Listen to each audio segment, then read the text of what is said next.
The Council of International Students Australia, CISA, recently conducted a workshop that aims to put these new human rights principles into practice.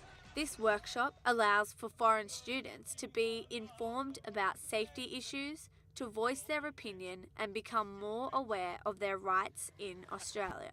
Aleem Nizari, president of the CISA, explains how important this workshop is to help educate students. What are we doing to address those challenges? Are we educating the society enough? The approach to this is a strategic approach in terms of improving skills. There needs to be more responsibility amongst the institutions and the providers. The good thing about the principles is that it can be used as an advocacy tool across the sector, and they are able to voice out their opinions.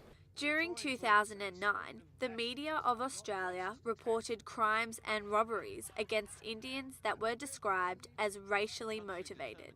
Rallies were organised across Melbourne and Sydney to protest against this violence. Education, not racist exploitation. India was the second top source country for Australia's international education industry, but since these attacks, the number of foreign students coming to Australia has significantly declined. Australian Race Discrimination Commissioner Helen Zoki explains how these new human rights principles aim to boost the influx of foreign students. The actual development of these principles was very much driven by the experience of Indian students in Melbourne in 2009.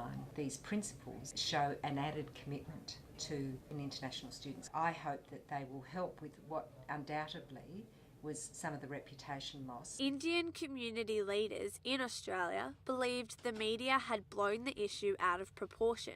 Manal Sina is one of those people. International students are not safe is again based on these few incidences that happened. Media hype was massive. I mean, these hypes etc. could be stopped, but that didn't happen, and in my belief that's what has created all the repercussions. I disagree completely.